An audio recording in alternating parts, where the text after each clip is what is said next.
예배 시간 가운데서도 이 말씀을 통해 하나님께서 우리에게 베푸시고자 하는 놀라운 은혜와 사랑을 경험하는 귀한 시간이 되길 주님의 이름으로 축복합니다. 사람은 저마다 자기만의 일하는 방식에 따라서 일을 합니다. 저마다 자기만의 방식을 가지고 살아간다라는 것이죠.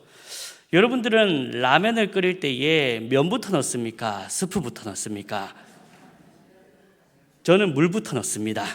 예, 농담이고요. 물부터 넣고 스프도 넣고 면도 넣고 하죠, 맞지요? 사람은 저마다 방식이 있습니다. 스프를 먼저 넣어야 맛있다, 국물이 우러나야 맛있다라고 하시는 분들도 있고, 면부터 넣어야 된다 막 얘기하시는 분들도 있고요. 샤워를 할 때 막 머리를 먼저 감으시는 분들도 있고, 몸부터 이제 씻으시는 분들도 있습니다. 제가 지역별로는 좀 어떻게 다르냐라는 걸 제가 찾아봤는데요. 지역적으로 봐도 순대를 먹을 때 뭐 찍어 먹는 그 소스가 다르더라고요. 우리 경상도에서는 뭘 찍어 먹습니까? 쌈장, 막장 이런 걸 찍어 먹지요. 근데 전라도에서는 뭘 찍어 먹습니까, 여러분들? 초장, 초장을 찍어 먹더라고요. 아닙니까? 저는 그렇게 알아봤습니다. 서울에서는 이제 소금이나 새우젓 이런 거를 먹는다라고 막 하더라고요. 똑같은 음식을 먹고 똑같은 일을 하는데도 불구하고 그것을 하는 사람들의 저마다의 방식이 있습니다. 그것을 해야지 뭔가 좀 더 탁월한 것 같고 더 잘 되는 것처럼 보이는데, 그렇다면 우리 하나님은 어떤 방식으로 일하실까? 우리 하나님은 어떻게 일하실까라는 것을 오늘 이 오후의 말씀의 시간을 통하여, 오늘 예레미야 말씀을 통하여 저와 함께 나눠보려고 합니다. 우리의 삶을 계획하시고 인도하시는 그 하나님의 일하시는 방식, 우리가 함께 깨닫고 그 하나님의 방식을 우리가 이해하고 그 방식대로 살아가는 저와 여러분이 되길 주님의 이름으로 부탁드립니다. 오늘 본문에 이제 이스라엘 왕이 생기고 많은 선지자들이 배출되었습니다. 그 많은 선지자들 중에서도 이제 대표적인 선지자들을 우리가 생각을 해보면 엘리야, 엘리사 이런 선지자를 생각할 수도 있겠지만, 이제 이 왕국이 끝나가는 시점에 가장 정말로 하나님의 말씀을 잘 선포하면서 잘 전했던 선지자를 꼽아보자면 바로 오늘 우리가 읽었던 예레미야 선지자입니다. 오늘 예레미야 선지자는 어느 시기에 그럼 활동을 했었냐? 이 유다 왕국에, 남유다 왕국에 이제 멸망을 앞두고 있었던 시기 가운데에 이 예레미야 선지자는 활동을 했었습니다. 이 멸망을 앞둔다라면 참 어떻게 보면 제일 혼탁한 시기였고 제일 암흑기였습니다. 왜? 이스라엘 백성들은 하나님 말씀대로 안 살아가려고 했었고 자기들의 멋대로 자기들의 음행하는 과정 가운데에 그렇게 살아갔었던 것이었고 하나님의 말씀을 멀리하고 있던 상황이었죠. 그런 가운데에 예레미야 선지자는 그 가운데 하나님의 선지자의 명을 받아가지고 이 유다가 땅 가운데에 하나님의 말씀을 선포하는 선지자로 세움을 받게 됩니다.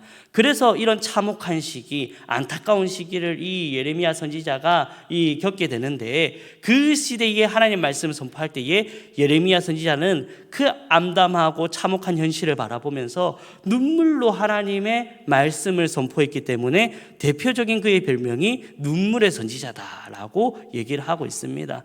참 그런 척박한 땅에 한 송이 꽃이 피어오르듯이 정말로 그런 놀라운 하나님의 말씀을 선포하는 예레미야가, 정말로 이 예레미야 선지자가 그 유다 땅에 있었다라는 사실이 우리 마음 가운데 참 위안이 되고 참 위로가 되고 정말 하나님의 놀라운 섭리와 사랑이 느껴지는 우리 순간이라고 우리가 볼 수 있는 것이지요.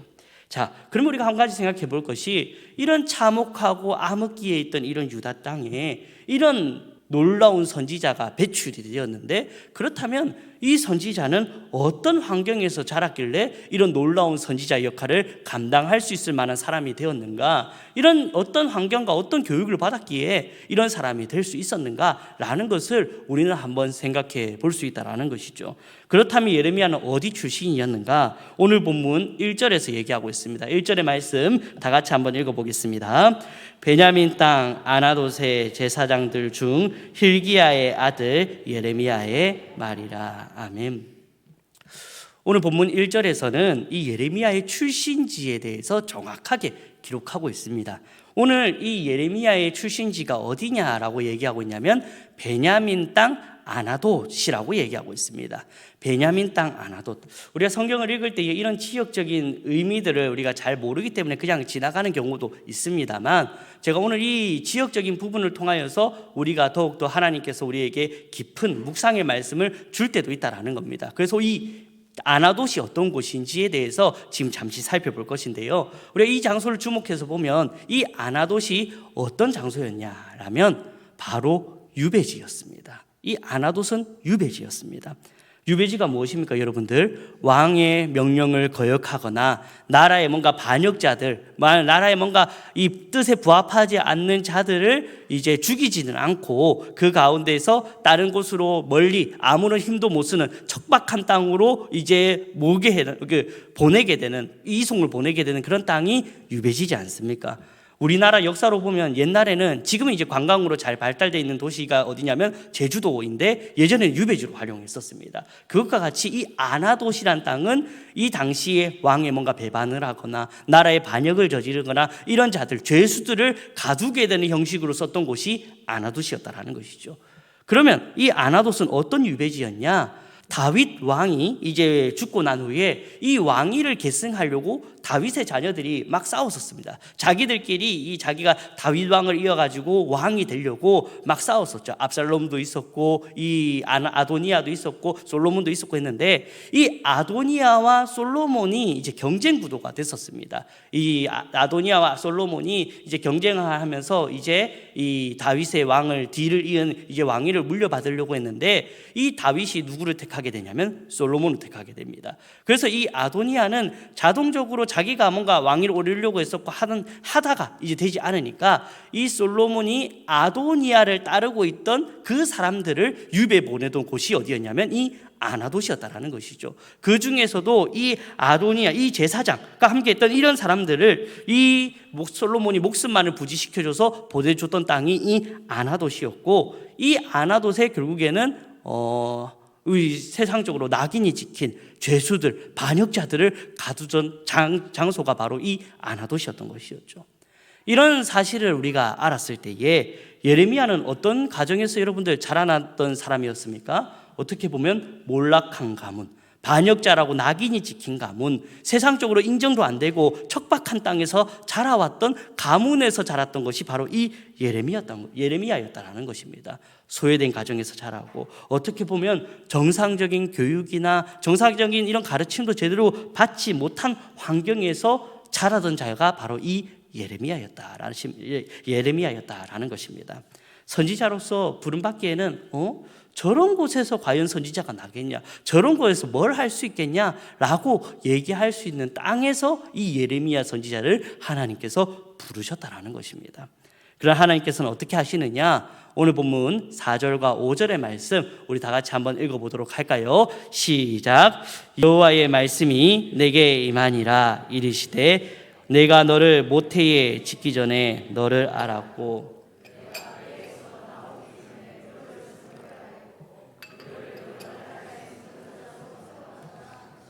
아멘.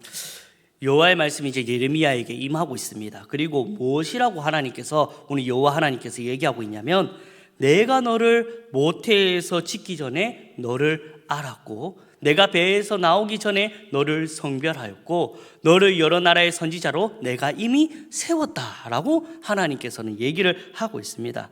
이 말이 무엇이냐면, 예레미야, 네가 태어나기 전에 내가 너를 선지자로 택하여 불러주기로 내가 작정했노라 라고 하나님께서 얘기하고 있는 것입니다. 이것이 이제 하나님이 일하시는 방식인데요, 이 하나님이 일하시는 방식 첫 번째 무엇이냐면, 하나님께서는 우리의 어떤 조건이나 환경을 따지시지 않는다라는 겁니다. 하나님께서는 우리가 어떤 조건이나 환경으로 인하여 택함을 부르받는 것이 아니라, 하나님께서는 그의 놀라우신 뜻과 그의 놀랍고 원대한, 우리는 헤아리지 못하는 그 놀랍고 신비한 뜻 가운데에 하나님의 작정하심으로 우리를 불러주셨다. 이 사실을 믿는 저와 여러분이 되길 간절히 바랍니다. 보십시오. 오늘 몰락한 가문 가운데 태어났던 이 예레미야, 뭘 할 수 있겠습니까?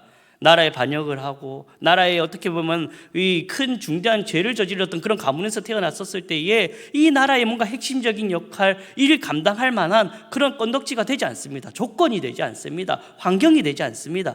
그럼에도 불구하고 오늘 누구를 불러주셨냐면 예레미야를 택하여 가지고 내가 너를 여러 나라의 선지자, 이 유다 나라의 선지자, 하나님의 말씀을 선포하는 선지자로 내가 세워놓으라 라고 작정하고 있다라는 것이죠. 이것을 보면서 우리 하나님의 놀라운 계획하심과 놀라운 일하심을 발견할 수 있는 겁니다. 하나님께서는 우리의 조건이나 환경을 따지시지 않으신다. 우리를 보십시오. 우리는 얼마나 조건을 많이 따집니까? 우리 세상을 보면 조건을 너무나도 많이 따지고 있습니다. 우리 사회를 보십시오. 우리 자라나는 아이들이 성적의 조건을 너무나도 많이 받고 있습니다. 저는 아이들 보면 너무 불쌍해요. 성적이 인생이 전부인 것처럼 지금 살아가고 있는데 실제로 여러분 그게 전부입니까? 아닙니다. 물론 하나님께서 주신 그 학생의 신분에 열심히 공부하는 것은 맞겠지만 성적에 목숨을 걸면서 이 세상의 조건에 맞춰서 살아가는 이런 아이들을 보면 저는 너무나도 불쌍하다는 생각이 듭니다. 그래서 이런 조건을 따지고 살아가다 보니까 세상에서 어떤 일들이 벌어집니까? 성적 조작 사건 같은 것들이 일어납니다. 실제로 어떤 일이 일어났냐면요, 자기 아버지가 자기 이제 자녀들이 학교를 다니고 있는데 그 학교의 교무부장인 겁니다. 그래서 시험 때가 되니까 아이들에게 그 시험지 정답을 유출해가지고 아이들이 그 정답만 달달 외워서 시험을 치게 되었던 것이었죠. 뭐 종교에서 뒤에서 이제 하던 애들이 갑자기 종교 1, 2등 이렇게 하다 보니까 이제 사람들이 다 의심할 수밖에 없는 것이죠. 결국에는 그런 성적, 그 당시엔 증거가 없으니까 입증이 안 되니까 성적이 인정이 되었고 나중에 그 성적을 가지고 이 대한민국에서 내놓으라 하는 그런 이제 탑급에 있는 그런 학교에 입학하게 됐습니다. 나중에 정식적인 조사가 들어가니까 드러나게 되었고 결국엔 그 자녀들은 퇴학하게 되었고 퇴학을 당하게 되었고 결국에는 그런 범죄를 이 성적의 조건에 이 국한이 되어 가지고 어떻게 보면 그 가운데에 이 우상이 되어가지고 그 아이들이 범죄하게 되는 그런 안타까운 일이 일어나지 않습니까? 청년들도 마찬가지입니다. 이 세상을 살아갈 때에 세상에서의 조건을 맞추기 위해서 너무나도 참 힘들게 살아갑니다. 세상에서 말하는 스펙, 세상에서 말하는 자격증, 세상에서는 토익과 토플 이런 것들을 보면서 그것들을 맞추기 위해서 살아간다는 것이죠. 하물며 결혼이나 우리 교제할 때도 그렇습니다. 집안이 어떻니, 연봉이 얼마니 하면서 뭐 이 사람들의 뭐 가족은 어떻니, 성격은 어떻니 이러가면서 우리는 그런 조건이나 환경을 너무나도 많이 따지면서 그것들을 생각하고 있다는 것입니다. 그런데 그런 것들이 이런 사회에서만 일어날까요? 아닙니다. 교회 안에서도 일어납니다. 교회 안에서 어떤 일들이 일어나냐? 교회 안에서도 그 섬기는 자리, 직분을 세울 때도 일어난다는 것입니다. 우리의 생각에서는, 우리의 기준과 조건에서는 이 사람 안 될 것 같은데, 이 사람 세우면 안 될 것 같은데 이런 마음을 먹고 우리가 제대로 이 사람의 그 안에 있는 본성과 그런 마음들을 제대로 보지 못하고 그저 내가 생각하는 기준과 그런 조건들을 따져가면서 이 교회 안에서도 일하다 보니까 교회 안에서 참 안타까운 마귀의 계략에 넘어가고 분열과 불만과 이런 불평들이 일어나게 되는 안타까운 현실을 우리가 마주치게 되지 않습니까? 그러나 하나님 입장에서는 모든 인간은 똑같습니다. 하나님께서는 누가 봤을 때, 우리 모든 인간을 바라봤을 때 모두 다 똑같고 모두 다 죄인입니다. 그래서 로마서 3장 10절에서는 무엇이라고 얘기하고 있습니까? 기록된 바 의인은 없나니 하나도 없으니. 여기에는 모든 사람이 죄인인 겁니다. 세상 우리가 서로 봤을 때는 네가 뭐좀 뛰어나고 조건도 좋고 뭔가 환경도 좋고 이렇게 판단할 수 있겠지만 하나님의 눈에는 어떻다라는 겁니까? 다 똑같다라는 겁니다. 그렇기 때문에 우리는 그 하나님, 조건이나 환경을 따지지 않으시는 하나님께서 우리를 택하여 불러주셨다. 그 사실을 우리가 기억하면서 그 하나님의 일하시는 방식을 우리가 인정하며 우리가 나아가야 되는 것이지, 자꾸 우리가 생각하는 조건, 우리가 생각하는 환경을 의식하면서 뭔가 이게 되니 안 되니 함부로 우리가 말할 수 없다라는 것입니다. 그래서 정말로 제가 이런 조건과 환경을 생각하면서 제가 겪었던 정말로 안타깝고 지금도 그 생각을 하면 참 마음에 이제 화가 일어나는 그런 일이 하나 있었는데요. 어떤 것이었냐면 교회에 오는 새 가족들이 참 매주 교회를 찾아오더라고요. 그러니까 매주 새 가족들이 찾아오더라고요. 근데 이 새 가족들이 어떤 사람들이었냐면 대부분 어르신들이었습니다. 70, 80대, 90대 되는 그런 어르신들이 교회를 찾아오는데 너무나도 좋지 않습니까? 어르신들이 교회로 찾아오는데 저는 좋은 마음으로 하고 하나님께서 한 영혼 정말로 너무나도 보내주셔서 너무 감사하다 이런 생각을 갖고 있었는데요. 한 분이 저한테 찾아와서 이렇게 얘기하더라고요. 물론 좀 농담식으로 얘기한 거일 수도 있겠지만 저는 상당히 기분이 나쁘더라고요. 뭐냐면 아이고 우리 교회에 좀 저런 새가족 말고 뭔가 교회에 도움이 되고 보탬이 될 만한 새가족 왔으면 좋겠는데 헌금도 좀 할 수 있고 또 이제 젊어서 좀 봉사도 할 수 있고 이런 사람이 좀 오면 좋을 텐데 이런 식으로 얘기하길래 제가 그 순간에 어떻게 얘기했냐면 그렇게 얘기하지 마십시오. 제가 이렇게만 딱 잘라 끊었거든요. 너무나도 마음이 안타깝고 너무나도 화가 나더라고요. 하나님도 조건을 보시지 않고 하나님도 환경을 따지지 않는데 우리가 감히 하나님께서 누가 하나님의 백성이 되는 그런 조건과 환경을 따지고 있는지 제 마음속에는 그런 어떻게 보면 거룩한 분노가 차올라가지고 너무나도 그때를 생각하면 참 안타깝고 마음이 속이 쓰리는 그런 경험을 했던 것 같습니다. 사랑하는 성도 여러분, 우리 하나님은 어떤 조건이나 환경을 보시고 우리를 하나님의 자녀로 택하여 주신 것이 아니라 그의 놀라운 사랑 가운데에 우리를 자녀로 삼아주시고 우리를 하나님의 백성으로 불러주셨다라는 것을 기억하시는 저 여러분이 되기를 간절히 바랍니다. 이것이 하나님이 일하시는 방식입니다.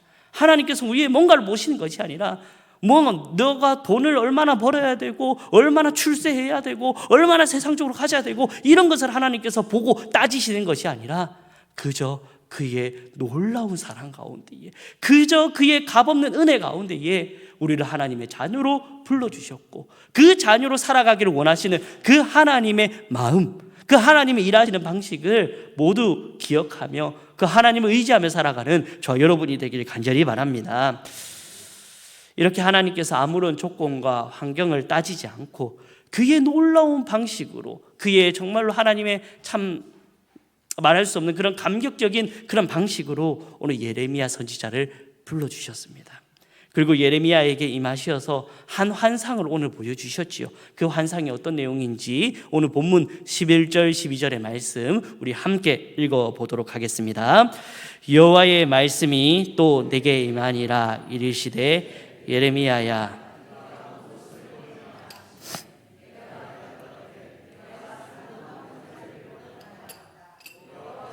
내게 이르시되 내가 잘 보았도다. 이는 내가 내 말을 지켜 그대로 이루려 함이라 하시니라.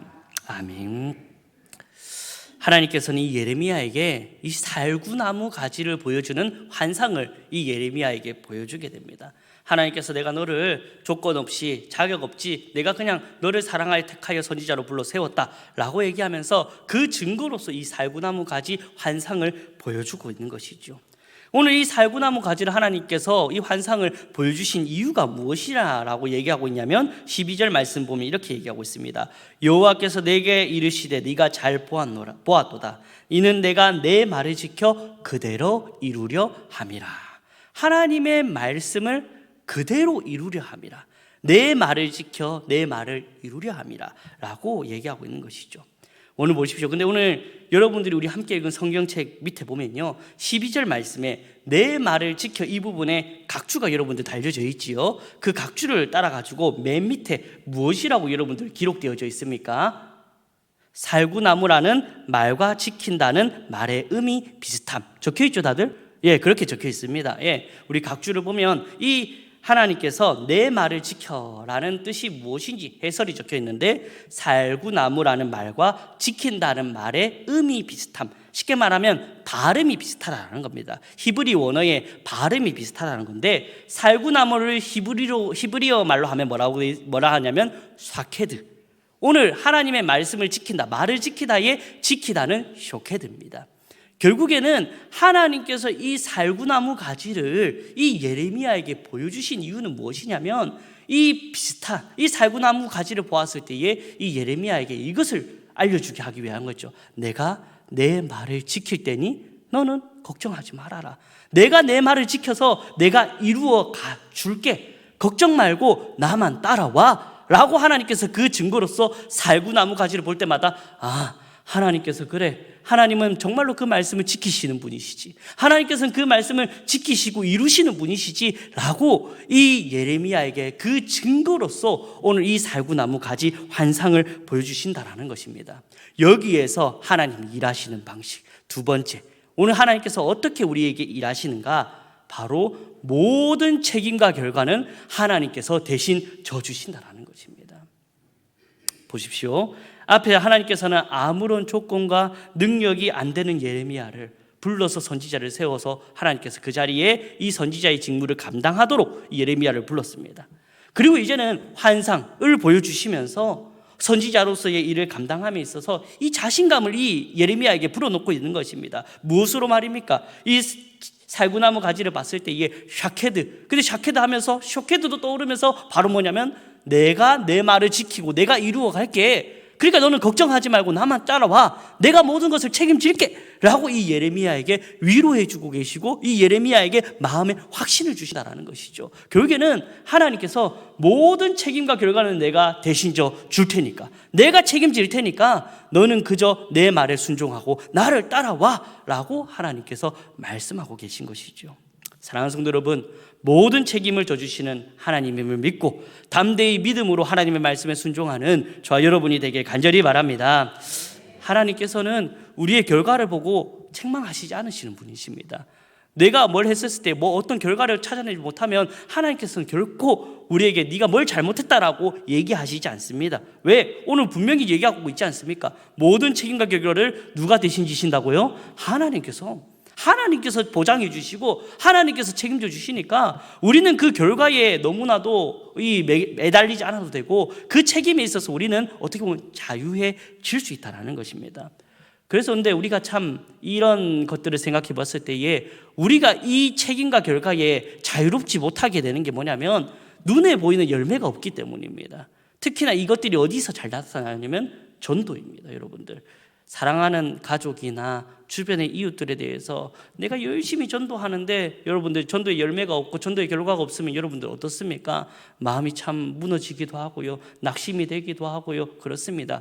그러나 오늘 이 말씀을 통해서 여러분들 위로받길 원합니다. 어떻게? 하나님께서 모든 책임과 결과를 지시는 겁니다. 하나님께서는 결과를 보시는 게 아닙니다. 왜? 책임과 결과는 하나님께서 지신다고 하셨기 때문에 우리가 해야 될 것은 맡겨주신 사명, 이 선지자의 사명, 예레미야 선지자도 자기에게 능력이 없고 어렵다 할지라도 오늘 책임과 결과는 하나님께 지신다 했으니까 그가 해야 될 것은 이스라엘 가운데 유다 땅 가운데 가가지고 그저 하나님의 말씀을, 진리의 말씀을 담대히 선포하는 것이 그의 사명이었고 그의 직무였다라는 것입니다. 그 일들을 책임져서 잘하니까 이 성경책에 그 예레미야, 눈물의 선지자, 참 위대한 선지자로서 우리에게 기록되어있지 않습니까?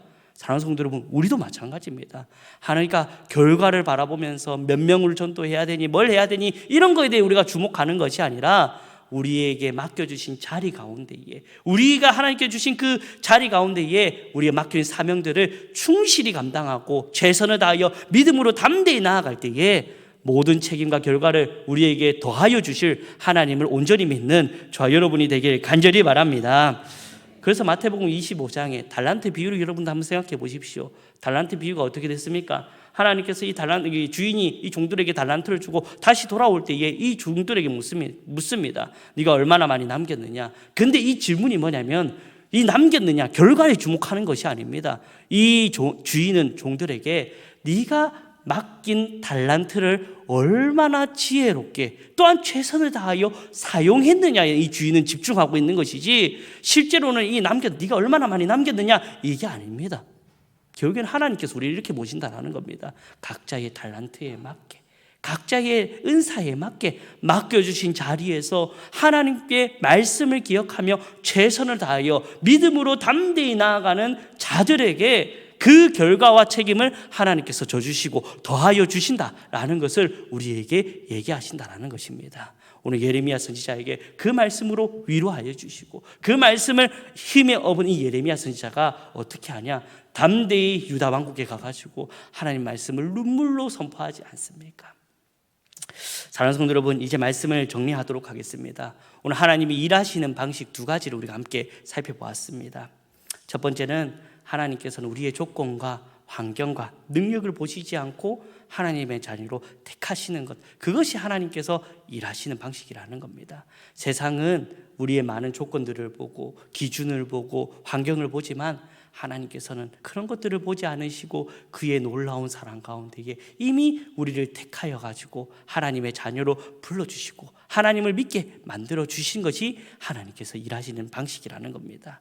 두 번째는 오늘 하나님께서는 모든 책임과 결과를 하나님께서 대신 져 주신다라는 겁니다. 이 사실을 통해 우리가 더 이상 실망하거나 좌절할 필요가 없습니다. 어떤 결과만을 놓고 목매일 필요도 없습니다. 왜? 그저 우리가 있는 그 자리에서, 섬기는 그 자리에서 하나님의 일하심을 바라보며 하나님의 은혜를 바라보며 하나님의 역사하심을 바라보며 최선을 다하여 믿음으로 그 길과 맡겨주신 사명들을 충실히 감당할 때에 하나님께서 우리 가운데 놀라운 은혜와 축복을 더하여 주실 것을 믿는 저와 여러분이 되길 간절히 바랍니다. 그런 삶을 살아감으로 하나님의 일하시는 것을 우리의 두 눈으로 똑똑히 목격하고 하나님의 일하시는 방식대로 우리가 그 가운데 순종으로 나아갈 때에 하늘의 신령한 것으로 땅에 기름진 것으로 우리의 삶을 채워주실 것을 그 하나님을 기대하며 더욱더 담대히 주님을 믿으며 담대히 그 믿음의 길을 함께 걸어가는 모든 광안중앙교회 성도님들이 되길 주님의 이름으로 축복합니다.